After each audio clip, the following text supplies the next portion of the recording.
Nah, eh, terkait dengan isolasi dan purifikasi protein ya, sebelum dilakukan isolasi dan pemurnian protein rekombinan, tentu kita harus melakukan produksi dalam jumlah banyak proteinnya ya. Nah, protein tersebut bisa ada dalam jumlah banyak jika kita melakukan perbanyakan terhadap sel inangnya ya. Dalam hal ini kita lakukan produksi berupa fermentasi ya. Nah, sebelumnya di materi sebelum UTS ya, kalian sudah belajar ya bagaimana proses perancangan gen ya, dimulai dari isolasi gen target ya, yang menjadi target yang mengkode protein yang akan kita perbanyak ya.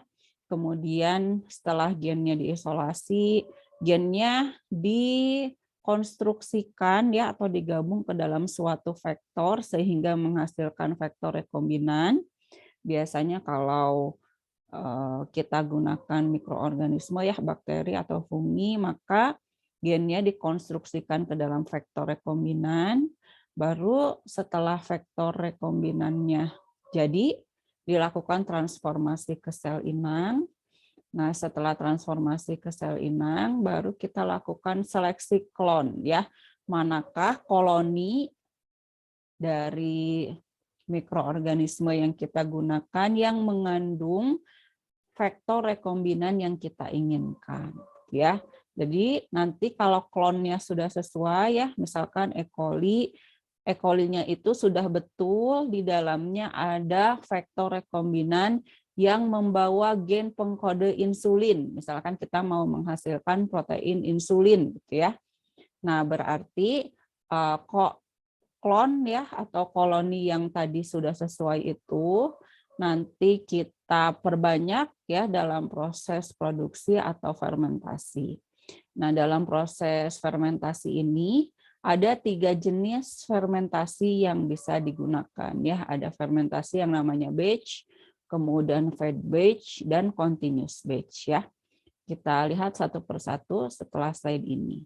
Nah, kemudian nanti setelah dilakukan proses fermentasi atau perbanyakan dari sel inang ya yang membawa vektor rekombinan yang kita inginkan, baru nanti dilakukan proses hilir ya atau downstream. Berarti untuk proses hilir ini akan kita bahas setelah UTS ya, sampai nanti menjelang UAS ya, dimulai dari pemisahan sel tadi di link video YouTube yang kedua yang sudah kalian simak ya. Jadi selnya yang sudah difermentasi dipisahkan. Nah, kemudian di sini ada opsi untuk lysis sel. Lysis sel ini dilakukan jika ya protein rekombinan yang kita inginkan berada di dalam sel. Tapi kalau misalkan proteinnya itu diekspresikan keluar sel, jadi nanti bergabung dengan media, maka selnya tidak perlu dilisis ya. Maka yang kita kumpulkan adalah medianya gitu ya. Kemudian jika sel inang yang digunakan itu adalah bakteri gram negatif ya seperti E. coli, kita bisa mengarahkan protein yang kita hasilkan itu berada di ruang periplasma ya. Ruang periplasma ini adalah ruang di antara membran luar dan membran dalam dari sel bakteri gram negatif, contohnya pada sel E. coli. Nah, kalau misalkan protein itu dihasilkan di ruang periplasma, maka kita tidak perlu melakukan lysis sel secara utuh ya, cukup kita merusak bagian membran luar dari E. coli, maka nanti proteinnya akan keluar juga ya dari bagian periplasma.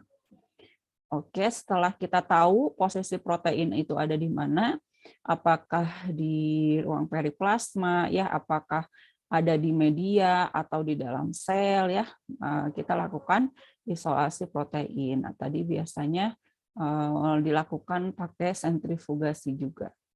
Setelah itu kita lakukan pemekatan protein ya, karena biasanya proteinnya karena dalam proses sebelumnya itu berada di dalam media yang cukup encer gitu ya, atau kita gunakan dapar yang cukup encer, maka proteinnya di sini perlu dipekatkan. Setelah dipekatkan, kemudian dimurnikan ya. Pemurnian ini penting untuk menjamin bahwa yang kita hasilkan itu betul protein rekombinan yang ditargetkan ya. Contohnya memang betul itu adalah insulin gitu ya, bukan bercampur dengan protein sel inang gitu ya. Kan sel inang misalkan E. coli di dalamnya banyak protein E. coli yang lainnya gitu ya. Jadi jangan sampai bercampur dengan protein yang lain atau cemaran yang lain, sehingga perlu dilakukan pemurnian.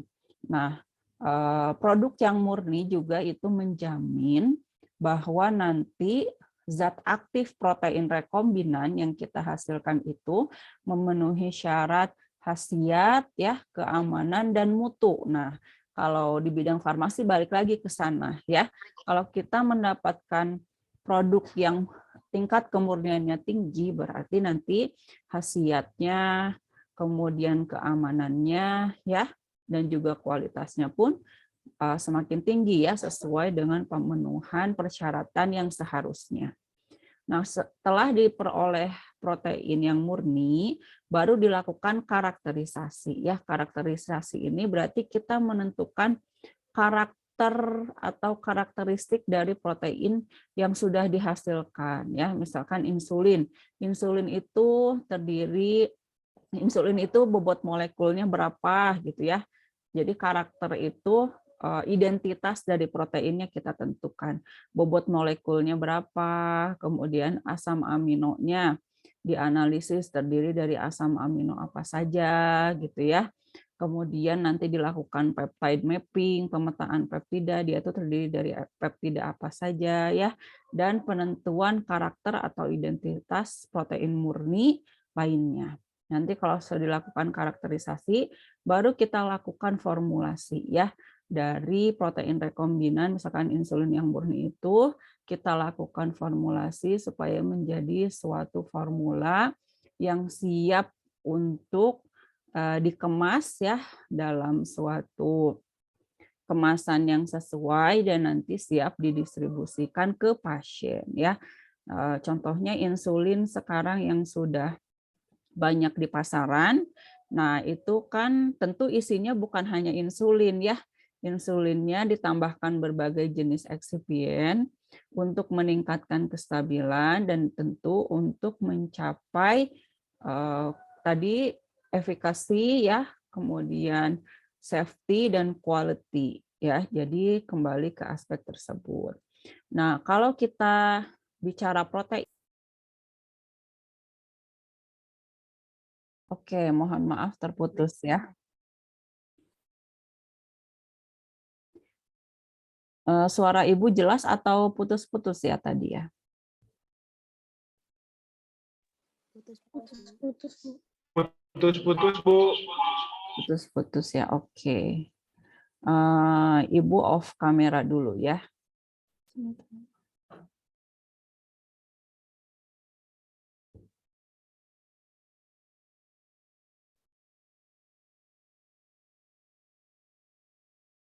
Kalau sekarang suaranya sudah lebih jelas? Sudah, Bu. Oke. Tadi sampai mana ya? Formulasi, Bu. Sampai formulasi ini ya, sudah sampai sini, kita lanjutkan ya. Nah, di formulasi ya tentu sediaan protein ya yang sudah tadi kita murnikan, kita tentukan karakternya, kita lakukan formulasi ya untuk menjaga stabilitas, untuk menjaga keamanan, khasiat dan mutunya ya. Nah, formulanya apa saja ya? Eksipiennya apa saja yang perlu untuk ditambahkan dalam suatu sediaan protein rekombinan ya, akan kita bahas selanjutnya. Sampai sini ada pertanyaan terlebih dahulu.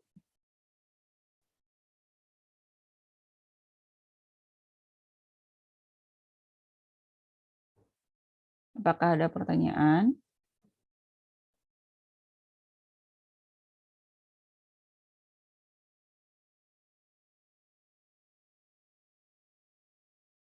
Kalau tidak ada, kita lanjut ya.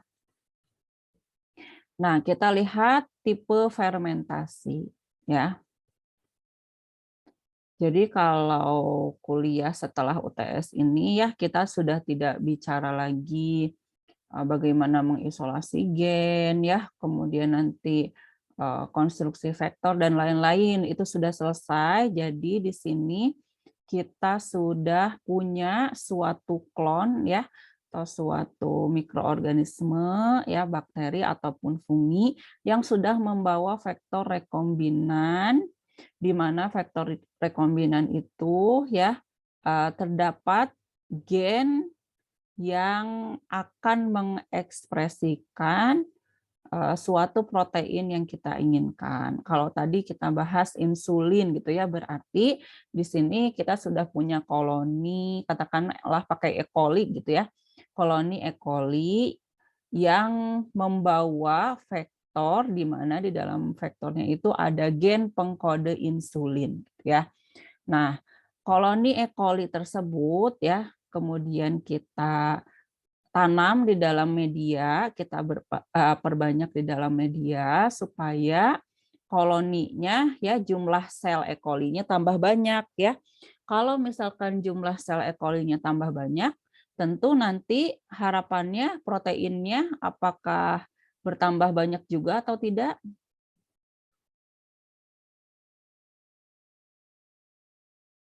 Halo? Bertambah, Bu. Bertambah banyak ya. Sip. Tolong direspon ya, nanti Ibu takutnya hilang lagi nih ibunya yang terlempar. Bertambah banyak ya, kita lakukan perbanyakan sel ya. Dengan perbanyakan sel itu tentu harapannya proteinnya juga bertambah banyak. Nah, di sini ada 3 jenis tipe fermentasi ya. Yang pertama adalah batch fermentation. Nah, di dalam batch fermentation ini ya kita siapkan suatu tangki.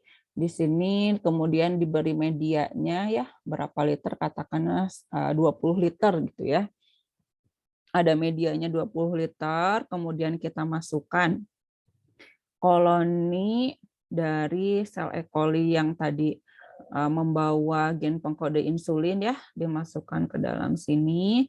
Kemudian nanti kita atur, tentu diatur suhunya berapa ya, di sini tekanannya berapa, kecepatan aerasinya ya, kecepatan. Jadi biasanya media itu dia tidak diam ya, diperlukan suatu gerakan ya supaya nanti terjadi distribusi yang merata untuk nutrisinya ya, untuk udaranya gitu. Jadi ini nanti biasanya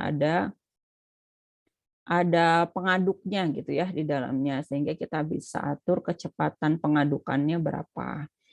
Kemudian tadi selain suhu, kecepatan pengadukan, dikontrol juga di sini suhunya berapa, udaranya berapa ya, dan juga pH-nya biasanya dicek ya. Ada sensor pH juga di sini, pH-nya berapa. Nah, kalau tipe batch fermentation, nah ketika kita sudah memasukkan media beserta sel inang, nah kita tinggal diamkan saja selama berapa waktu, misalkan katakanlah 4 jam gitu ya. 4 jam didiamkan, kan setelah dalam waktu tersebut nanti selnya diperbanyak, nah sudah fermentasinya sudah selesai gitu ya. Jadi di tipe ini kita hanya memberikan media 1 kali di awal saja gitu ya. Tidak diapa-apakan lagi, nanti di akhir setelah selesai langsung kita panen media beserta selnya. Biasanya nanti di sini ada saluran ya, keran gitu ya, untuk mengalirkan media dan juga sel yang sudah dihasilkan. Kemudian yang kedua adalah fed batch fermentation ya. Di fed batch fermentation ini hampir mirip dengan batch fermentation ya. Jadi ada media, kemudian kita tanamkan sel inangnya.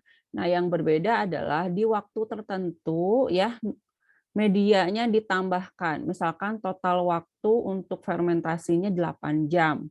Nah, untuk fed batch fermentation itu misalkan tiap 2 jam gitu ya atau tiap 3 jam nanti ditambahkan media yang baru gitu ya. Jadi terdapat media yang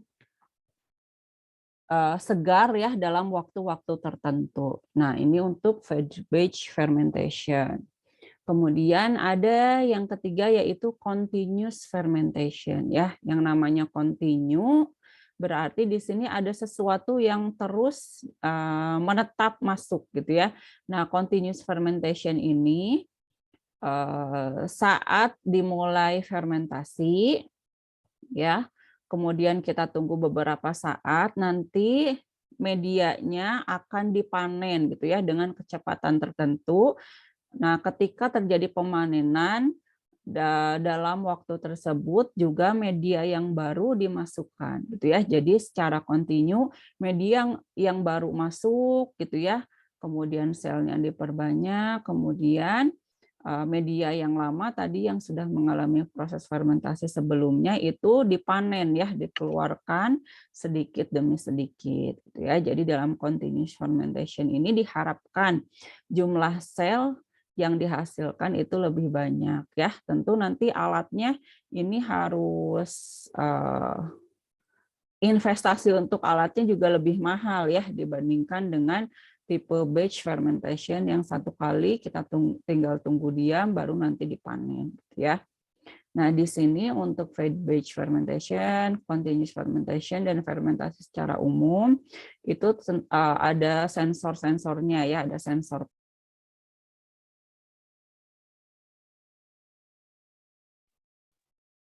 Oke, mohon maaf ini ya terputus lagi.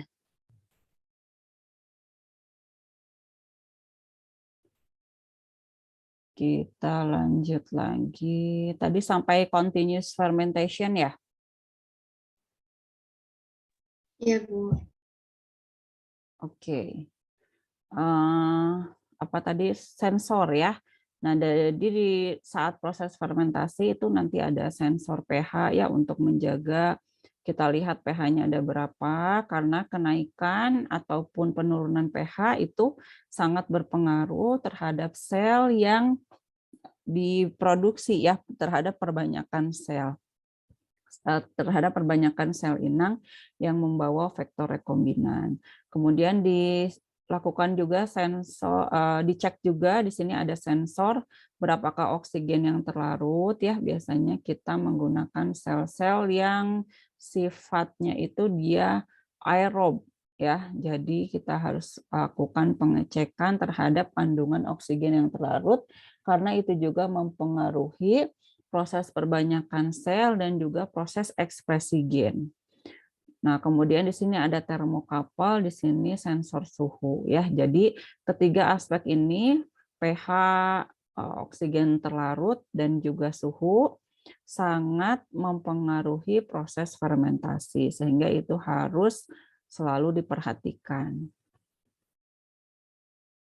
Nah, kalau kita lakukan di lab gitu ya, biasanya proses fermentasi itu kita lakukan di labu Erlenmeyer ya. Jadi di labu Erlenmeyer-nya kita berikan ada media ya, kemudian kita inokulasikan pakai sel inang yang digunakan. Kemudian untuk memperoleh hasil yang lebih banyak di skala industri ya yang dalam tangkinya itu bisa puluhan hingga ratusan liter, itu biasanya perlu yang namanya upscaling ya. Upscaling itu berarti kita melakukan pengujian ya dengan jumlah antara jumlah volume medianya itu di antara skala lab dan skala industri. Misalkan untuk di skala lab itu hanya bisa 500 sampai 1 liter gitu ya. Kemudian di skala industri di sini kan nanti selnya banyak, proteinnya banyak, misalkan sampai 50 liter. Nah, sebelum kita coba sampai 50 liter, dicoba dulu skala pilotnya ya, skala yang lebih rendahnya di antara skala lab dan skala industri ya. Jadi kalau misalkan di sini 500 mili, di sini 50 liter, maka skala pilotnya kurang lebih di 3 sampai 10 atau 3 sampai 5 liter gitu ya. Jadi kita uji coba dulu perbanyakannya sebelum 10 sampai 100 kali dari skala lab, kita lakukan skala pilot terlebih dahulu. Nah, berikut adalah langkah umum dalam isolasi dan purifikasi protein ya.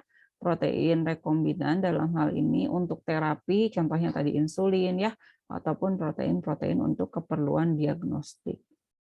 Nah, sumber proteinnya tadi dari mana ya? Misalkan proteinnya kita pakai sel inang mikroba ya, atau juga bisa pakai tanaman atau bisa pakai hewan gitu ya, ini tergantung. Nah, kalau misalkan protein itu ada di dalam sel, maka tadi ya kita lakukan, setelah dilakukan pemanenan sel, maka selnya tersebut dilisis ya atau dipecahkan.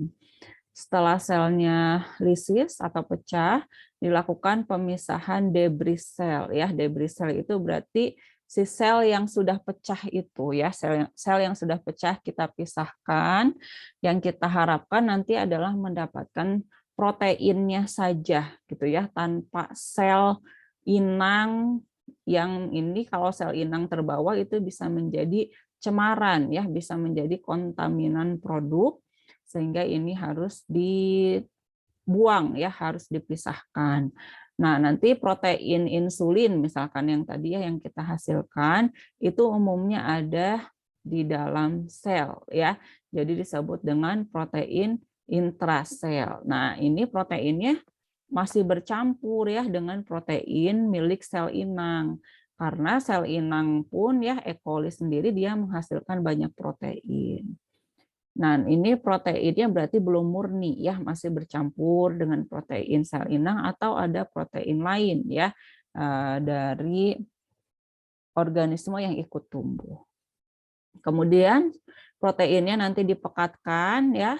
Setelah dipekatkan baru dilakukan proses pemurnian menggunakan kromatografi kolom. Nah, ini kalau misalkan proteinnya ada di dalam sel ya, baik itu di dalam sitosol ataupun kalau pakai E. coli selnya ada di bagian periplasma gitu ya, maka kita lakukan pemisahan terhadap selnya. Nah, sekarang kalau misalkan proteinnya diekspresikan keluar sel ya, ke dalam media gitu ya, berarti kita lakukan pemisahan sel ya dengan media. Nah, bedanya di sini yang diambil itu bagian mananya, selnya atau medianya?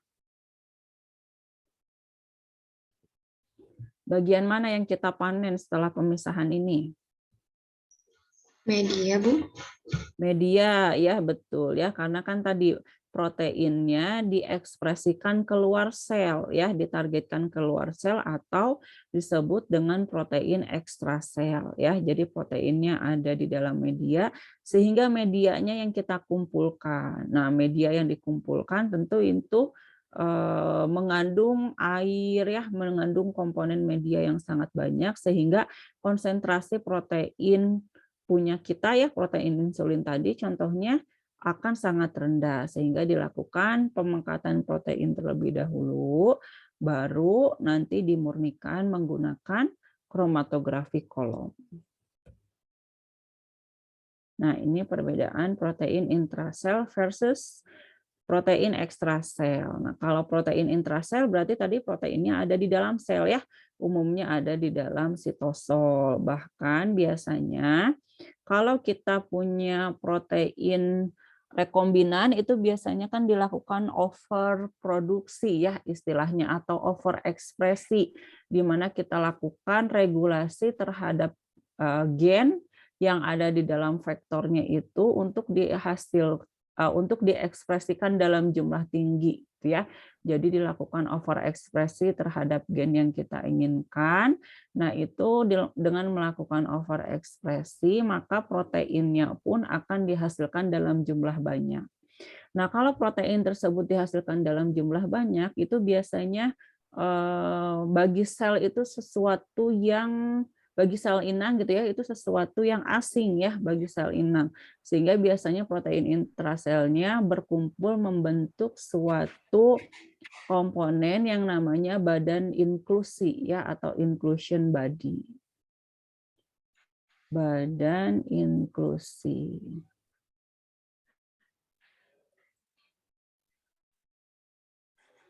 Inclusion body.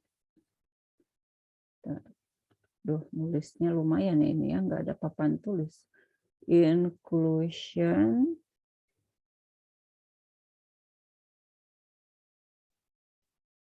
body. Nah, ini adalah kumpulan protein yang saling bertumpuk di dalam sitosol ya. Dalam hal ini adalah protein yang hasil dari overproduksi atau hasil dari overekspresi ya.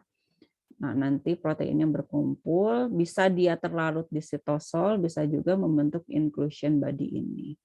Nah, kalau proteinnya diekspresikan atau ditargetkan keluar sel ya, keluar sel inang, maka nanti proteinnya kita sebut dengan protein ekstrasel. Nah, protein ekstrasel ini berarti dia bercampur dengan media ya, bercampur dengan media yang kita gunakan untuk proses fermentasi. Nah, kemudian protein selain ada di dalam intrasel ya, di dalam sitosol, bisa juga protein ekstrasel di luar sel dalam hal ini di dalam media. Protein juga bisa diekspresikan di antara membran dalam dan membran luar ya.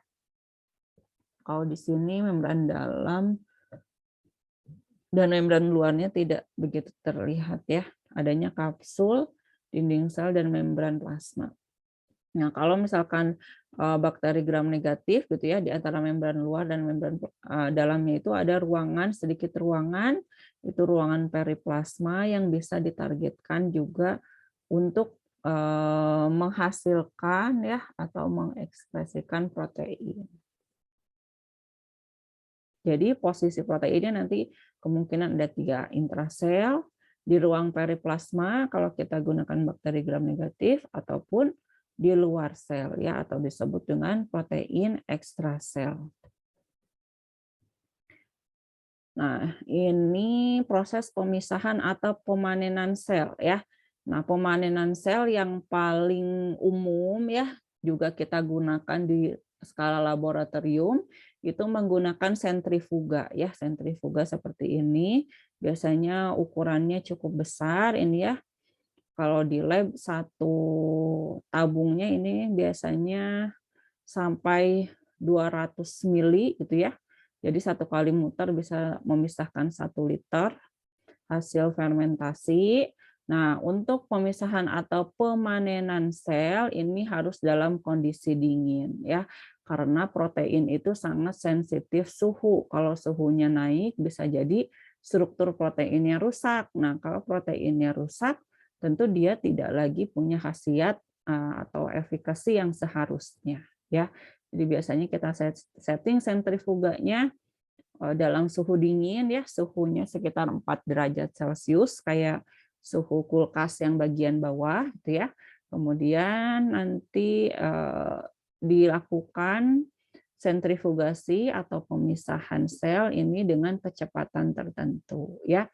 Nah, proses sentrifugasi ini kan memanfaatkan gaya sentrifuga ya. Jadi dengan pemutaran maka benda yang punya massa yang lebih berat ya, dalam hal ini kalau kita bandingkan antara sel dengan media, tentu sel dia akan lebih berat, sehingga nanti sel akan mengendap di bagian bawah seperti ini ya, setelah proses sentrifugasi. Nah, untuk skala industri itu ya, proses pemisahan sel biasanya menggunakan ada 2 jenis alat. Yang pertama yang namanya decanter. Nah, untuk decanter ini untuk persentase solid atau padatannya tinggi. Jadi kalau kita punya hasil fermentasi di mana jumlah selnya sangat padat ya, sangat kepadatannya sangat tinggi, sangat solid, biasanya pakai alat decanter ya.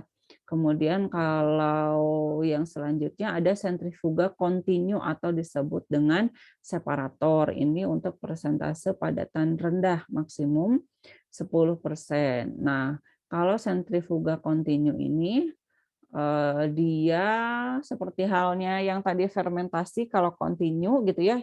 Jadi nanti otomatis ketika sudah kita setting, hasil dari sentrifuganya bisa langsung terpisahkan, kemudian bisa langsung input untuk hasil fermentasi yang baru yang akan di sentrifugasi selanjutnya. Nah, ini adalah alat decanter ya.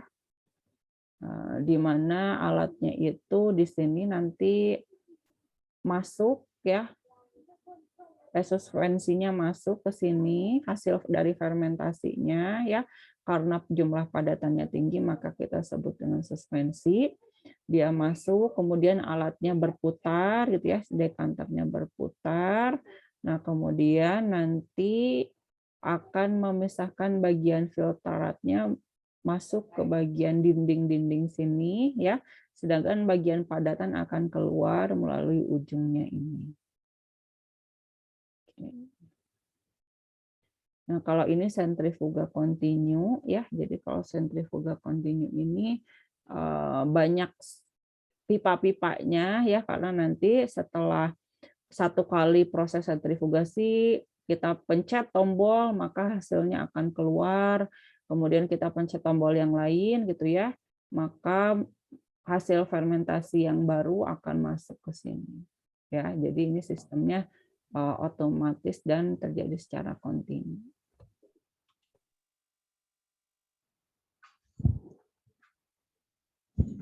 Oke, selanjutnya setelah proses panen sel ya, dalam hal ini tadi pakai, kalau skala industri pakai sentrifuga kontinu ataupun pakai decanter.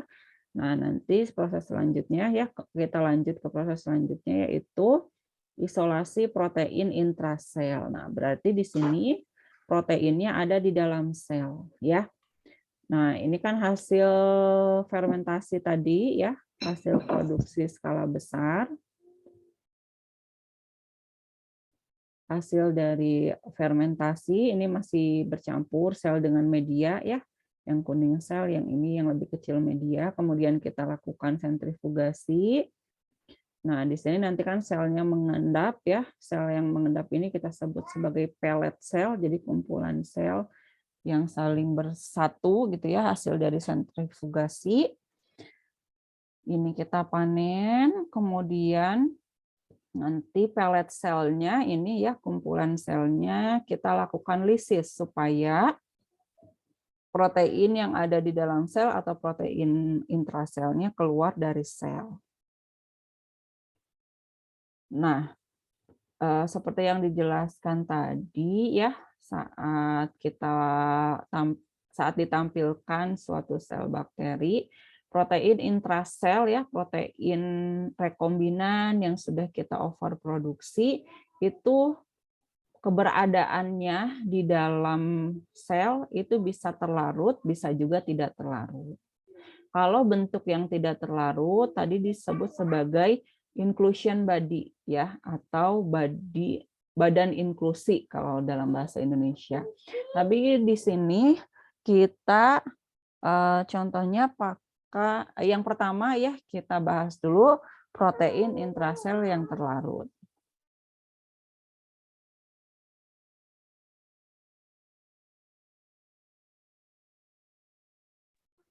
Nah, jika protein yang di dalam sel itu terlarut di sitosol ya, di cairan sitoplasma, nah maka nanti kita setelah dilakukan lisis ya, lisisnya itu prosesnya macam-macam, bisa secara fisik, bisa secara kimia, dan bisa secara enzimatik.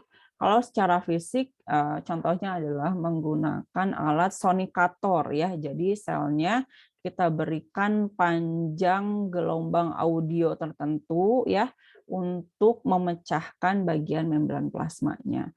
Atau secara kimia berarti ditambahkan reagen tertentu untuk merusak bagian membran plasmanya ya, atau secara enzimatik berarti ditambahkan enzim yang bisa mendegradasi membran plasma. Kalau membran plasma dari sel inang itu sudah rusak ya, otomatis struktur selnya juga kan rusak ya. Maka komponen yang ada di dalam selnya bisa keluar ya. Di sini berarti nanti selnya rusak atau lisis ya. Kita lakukan pemisahan antara protein intrasel yang terlarut ya, kemudian dengan debris sel. Debris sel ini berarti sel yang sudah rusak tadi ya, komponen membran plasma dan lain-lainnya gitu ya. Nah, ini kita biasanya pisahkan dengan cara sentrifugasi lagi. Nanti protein yang kita inginkan ya, protein rekombinan yang kita mau tadi contohnya si insulinnya akan terlarut di supernatan ya. Nah, dalam proses pemecahan sel itu biasanya kita gunakan dapar tertentu sehingga nanti protein-protein bisa terlarut, termasuk protein rekombinan yang kita inginkan juga ini terlarut di supernatan. Selnya yang sudah tidak dibutuhkan ya sudah rusak dan kita juga tidak menginginkannya nanti ini dibuang. Dan supernatan yang tadi di sini yang mengandung protein yang kita inginkan, protein rekombinan yang kita inginkan, kemudian nanti selanjutnya dipekatkan, kemudian dimurnikan ya. Ini kalau proteinnya itu terlarut di dalam sel. Nah, kasus yang kedua, kalau protein intraselnya tidak terlarut ya. Jadi dalam hal ini proteinnya membentuk inclusion body tadi ya, atau badan inklusi. Nah, jadi ini proses lisisnya sama ya seperti yang tadi, bedanya adalah setelah ini. Nah, protein yang tidak terlarut ya ketika kita pisahkan, maka dia posisinya bukan berada di supernatan ya, saat disentrifugasi nanti bukan berada di supernatan, tetapi dia akan bergabung dengan debris sel ya. Nah, jadi ketika melakukan overproduksi, overekspresi gitu ya, sebelumnya kita harus tahu nanti protein rekombinan yang kita inginkan apakah dia terlarut ya di sitosol dalam bentuk protein terlarut atau membentuk inclusion body ya, karena ini akan sangat menentukan kita mau isolasi bagian mananya gitu ya. Akan kita pisahkan bagian mana, apakah kita pisahkan atau kita ambil supernatannya atau bagian bawahnya yang mengendap ya. Kalau misalkan proteinnya dalam bentuk inclusion body, maka yang kita ambil adalah bagian yang mengendapnya ya bersama debris sel. Supernatannya ini dibuang.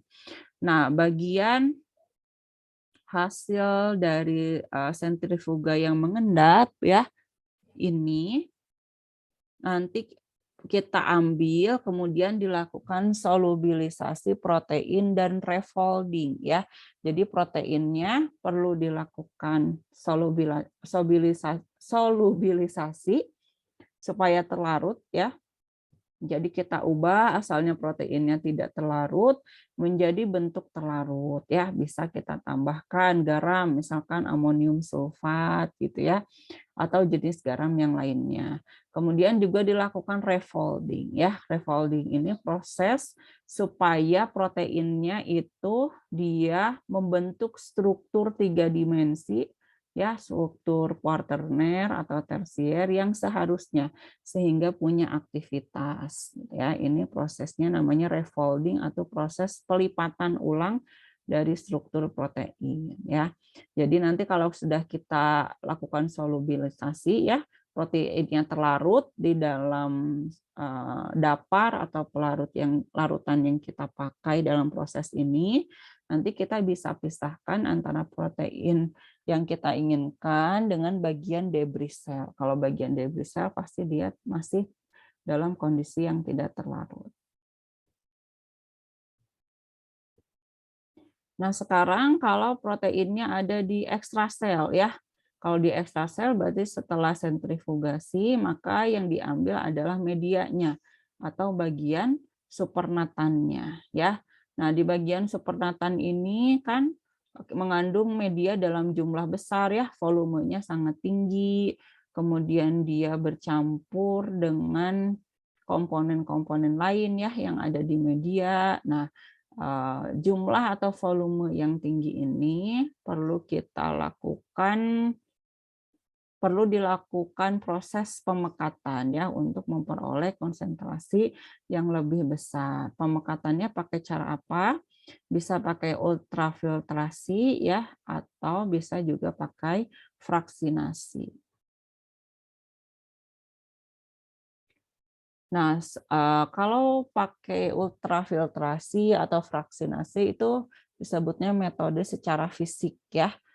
Nah, ada juga proses pemekatan protein itu secara kimia ya. Yang pertama dengan menambahkan garam, namanya garam amonium sulfat untuk supaya ya protein tersebut pekat, maka proteinnya kita endapkan ya, kita lakukan proses presipitasi dengan menambahkan garam amonium sulfat ya. Kalau kita lihat kurva kelarutan protein ya, di sini X adalah konsentrasi garam amonium sulfat, Y adalah kelarutan protein. Nah, kalau kita dilakukan uji coba gitu ya di laboratorium menghasilkan kurva seperti ini ya. Nah, di sini ada bagian yang namanya salting in dan salting out ya. Salting in ini artinya protein terlarut ya pada garam konsentrasi rendah ya. Di sini jadi kalau kita tambahkan misalkan protein kita gitu ya, protein insulin yang encer, kemudian kita tambahkan garam, ke sini konsentrasinya sedikit demi sedikit ya, maka dia awalnya kelarutannya rendah, kemudian pada konsentrasi garam tertentu yang masih agak rendah, dia kelarutannya akan naik ya.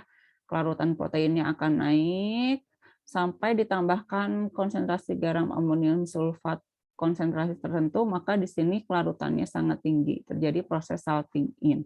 Nah, ketika kita tambahkan lagi konsentrasi garam, maka protein tersebut akan mengalami penurunan kelarutan ya. Jadi terjadi proses salting out atau pengendapan ya. Proteinnya lama-lama akan mengendap, terjadi proses salting out. Nah, proses salting out ini terjadi kita bisa amati dalam bentuk endapan. Jadi proteinnya mengendap atau terpresipitasi. Nah, protein yang mengendap itu artinya proteinnya dalam jumlah yang sangat tinggi ya. Kemudian endapan proteinnya kita pisahkan dari komponen yang lainnya gitu ya. Jadi ini nanti kita bisa dapatkan protein dalam konsentrasi yang lebih tinggi dengan memanfaatkan karakteristik protein yang bisa mengalami salting in dan salting out ketika ditambahkan garam konsentrasi tertentu.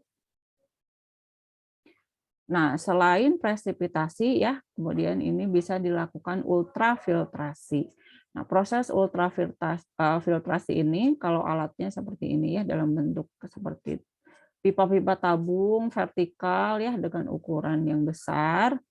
Nah, di sini kita lewatkan cairan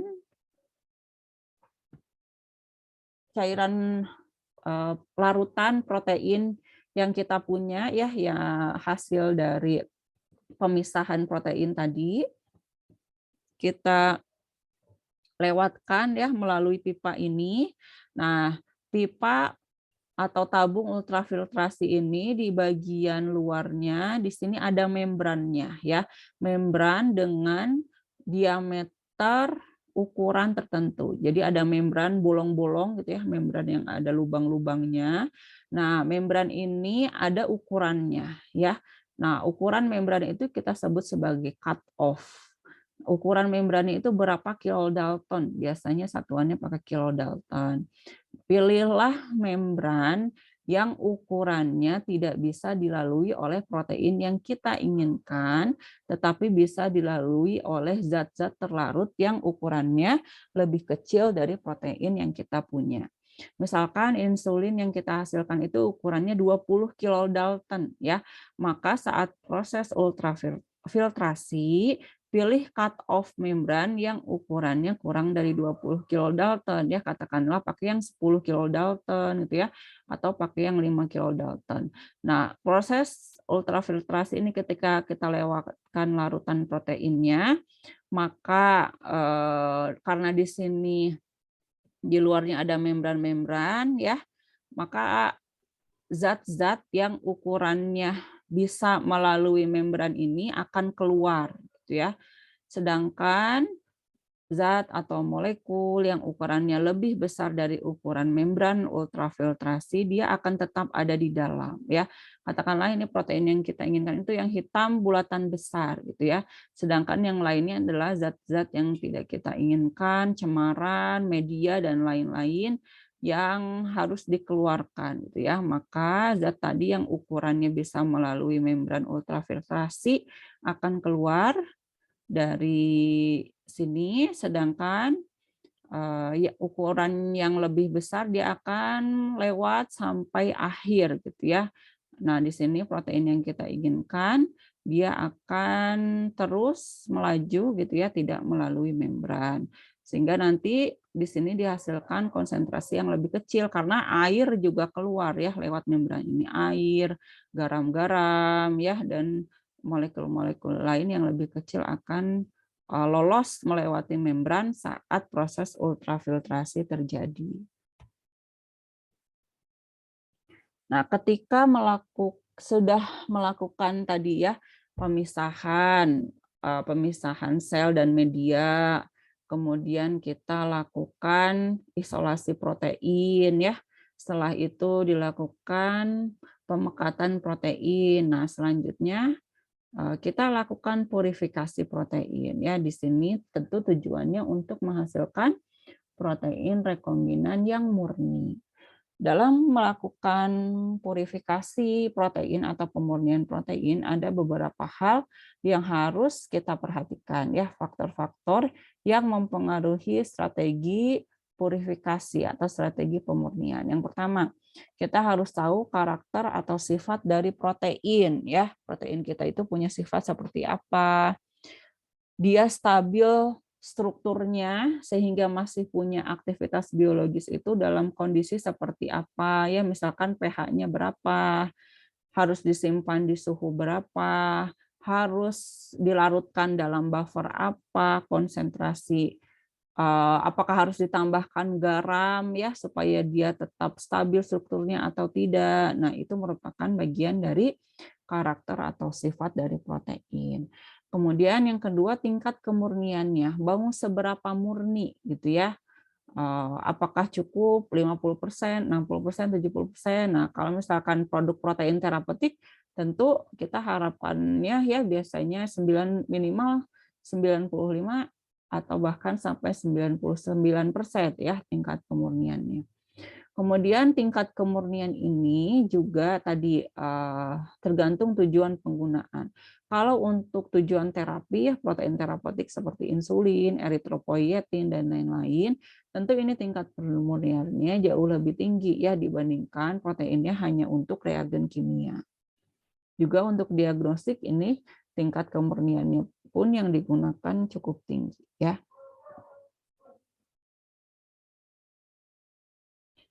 Sampai tadi ada pertanyaan dulu, disilahkan jika ada yang ingin bertanya.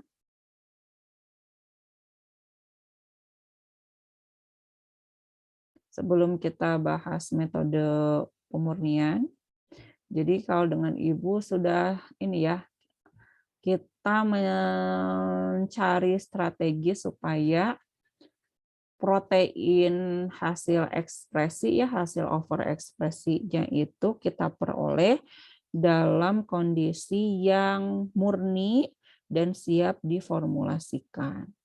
Tentu nanti kita harus cari tahu karakter proteinnya sesuai ya, jangan sampai yang diinginkan itu insulin ya, tetapi kok dapatnya malah protein sel inang. Nah, berarti kan itu ada sesuatu yang salah di proses mulai dari isolasinya ya, isolasi proteinnya sampai pemurnian. Sampai sini ada pertanyaan atau tidak? Belum ada?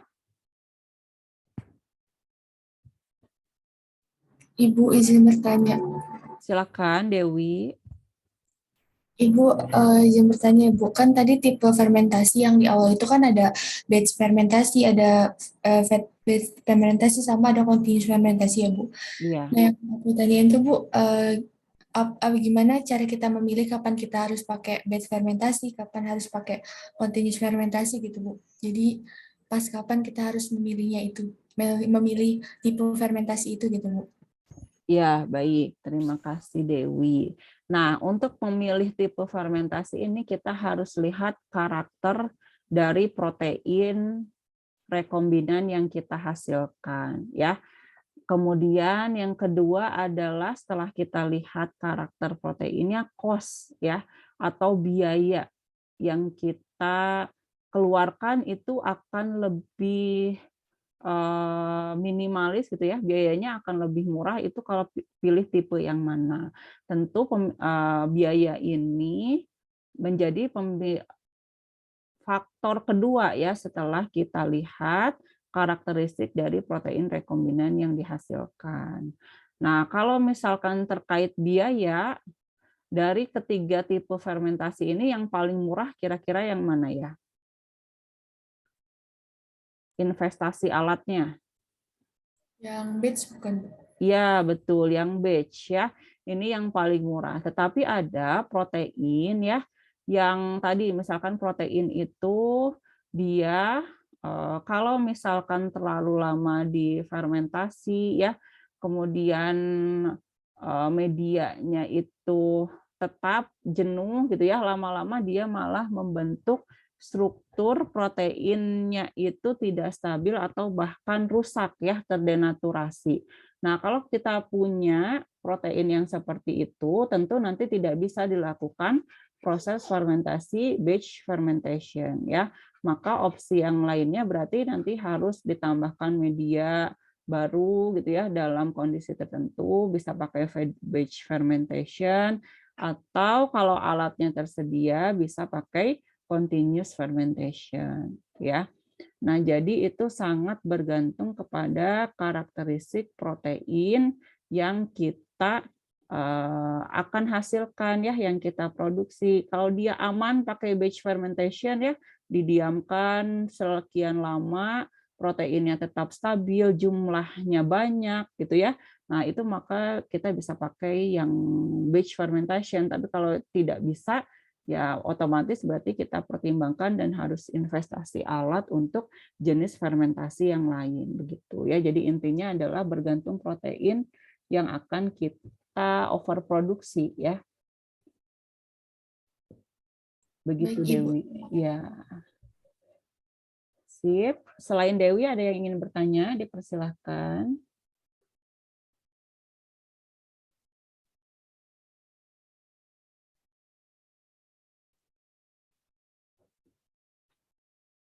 Kalau belum ada, kita lanjut ya. Tadi pemurnian ya. Nah, ini harus kita perhatikan juga tadi karakteristik atau sifat dari protein ya, tingkat kemurnian, dan juga kita harus pastikan metode yang kita gunakan itu bisa memisahkan protein yang kita inginkan dengan berbagai jenis pencemar ya, atau cemaran yang ada selama proses ya. Bentuk cemarannya bisa apa saja ya. Ada terapeutik, antibody ya, kemudian ada bentuk isoforms. Nah, ini khususnya kalau kita gunakan kalau kita memproduksi gitu ya proteinnya dalam bentuk antibody ya.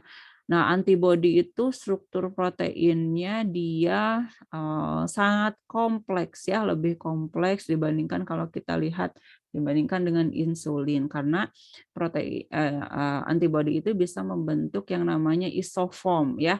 Terlihat mirip gitu ya. Biasanya kan kalau menggambar antibodi kita gambar seperti ini ya, ada dua rantai ya, rantai heavy chain dan light chain gitu ya. Nah, kalau kita menghasilkan proteinnya itu dalam bentuk antibodi, nah biasanya nanti ada keragaman heavy chain dan light chain ya, rantai yang panjang dengan rantai berat ya dan rantai ringan yang bagian luarnya itu strukturnya suka berubah ya, suka berbeda. Itu namanya isoform. Nah, ini nanti harus kita lihat isoformnya jumlahnya berapa. Ya, ini kalau misalkan produk yang kita hasilkan antibodi. Nah, kalau selain antibodi, bentuk cemarannya adalah contohnya adalah protein dan serum dari sel inang. Ya, berarti kalau kita pakai sel inangnya E. coli, protein si E. coli-nya gitu ya, berapa jumlahnya. Ini biasanya kalau masih dalam tingkatan fermentasi ya, dalam pemanenan sel setelah fermentasi kurang lebih ada 0,1 sampai 3 gram per liter. Kemudian kalau kita lakukan proses pemurnian nanti di akhir produk ya, kadar pada produk akhir itu bisa kurang dari 0,1 sampai 10 mg per liter. Kemudian sel debris itu berarti tadi debris sel atau sel yang sudah rusak karena proses lisis ya dan lainnya. Untuk sel debris dan koloidnya itu kalau masih awal panen di 10⁻⁶ per mili. Nah, di final product level itu tidak boleh ada ya. Jadi di produk final, di produk akhir seharusnya sudah tidak ada. Apalagi komponen yang bisa mencemari ya, menjadi pencemar dalam proses menghasilkan protein rekombinan yaitu patogen bakterial ya. Nah, tadi saat proses fermentasi kan kita sebetulnya hanya memasukkan sel inang, tetapi tidak.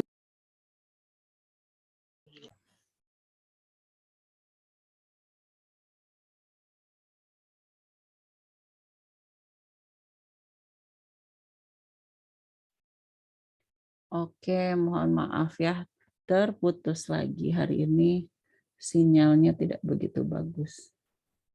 Kita lanjut ya sedikit lagi sampai sebelum metode kromatografi.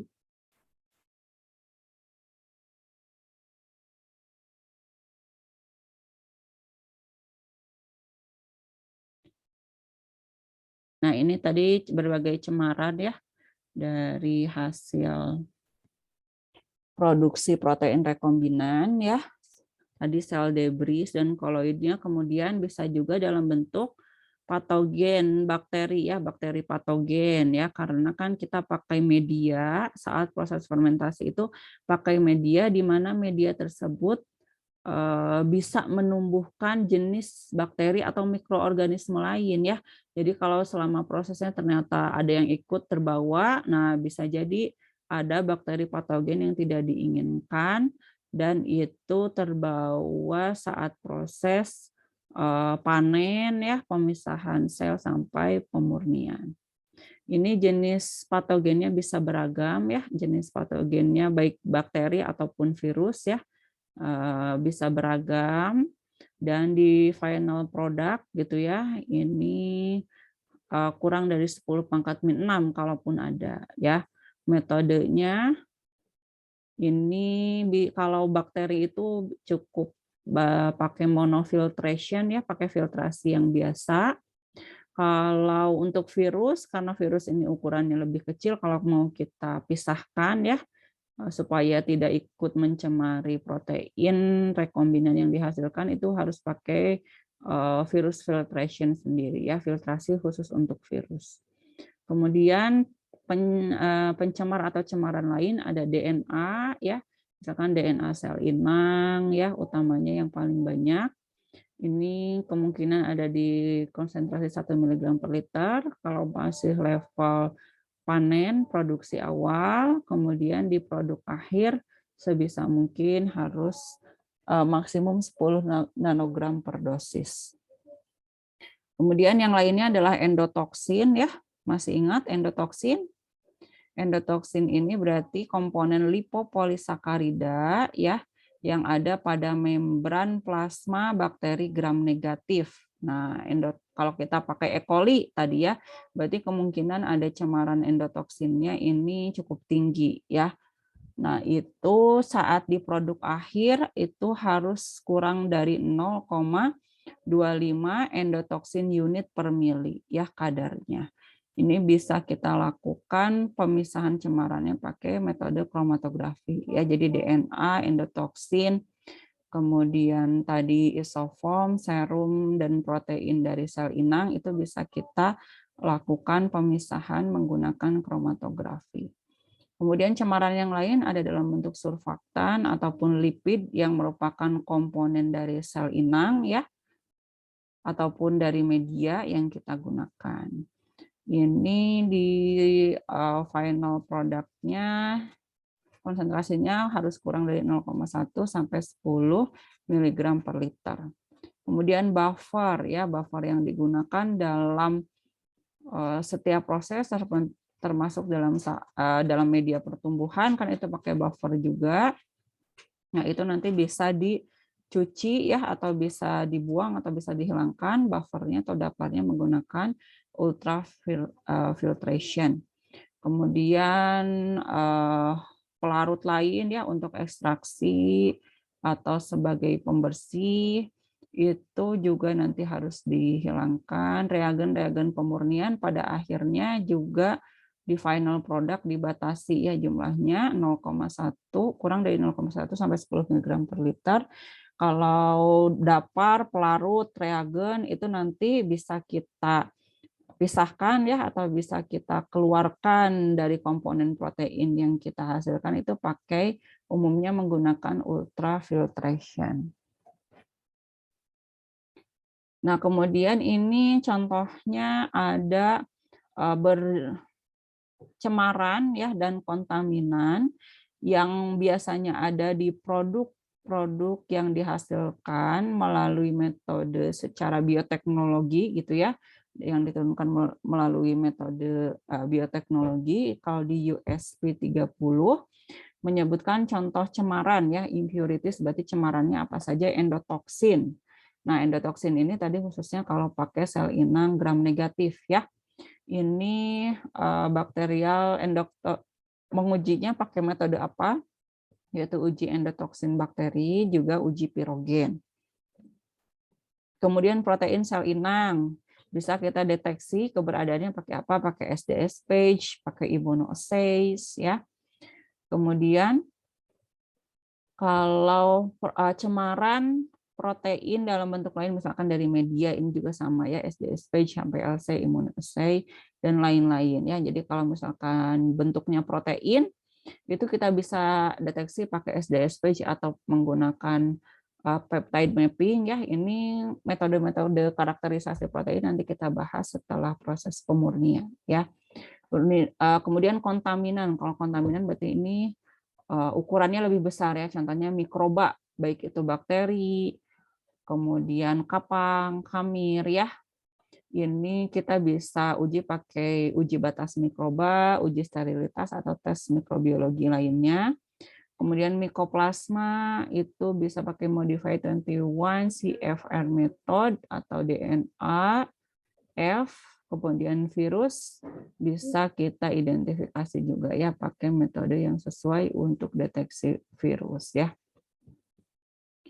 Ini kurang lebih berbagai jenis cemaran dan kontaminan yang bisa mencemari protein, produk protein rekombinan yang kita hasilkan ya. Dan ini semua dipastikan gitu ya saat kita sudah dapat protein yang murni, ya semua cemaran atau kontaminan ini kalau dikatakan kontaminan tidak boleh ada, ya berarti di produk akhir tidak boleh ada ya.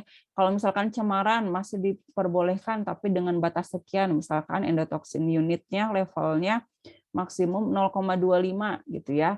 Nah, berarti kalau lebih dari 0,2 berarti produk akhir atau protein murni yang nanti kita hasilkan tidak memenuhi syarat ya. Pastikan nanti protein murni yang kita hasilkan nanti memenuhi syarat dengan memenuhi tentu batas untuk cemarannya berapa ataupun tidak adanya kontaminan sesuai dengan persyaratan yang ada di farmakope ya. Nah, ini untuk metode pemurnian dan karakterisasi protein kita bahas di pekan depan ya. Nah, Ibu lihat juga untuk resume tugasnya sudah pada bagus ini untuk terkait dengan purifikasi protein ya. Jadi nanti kita bisa diskusikan di pekan depan.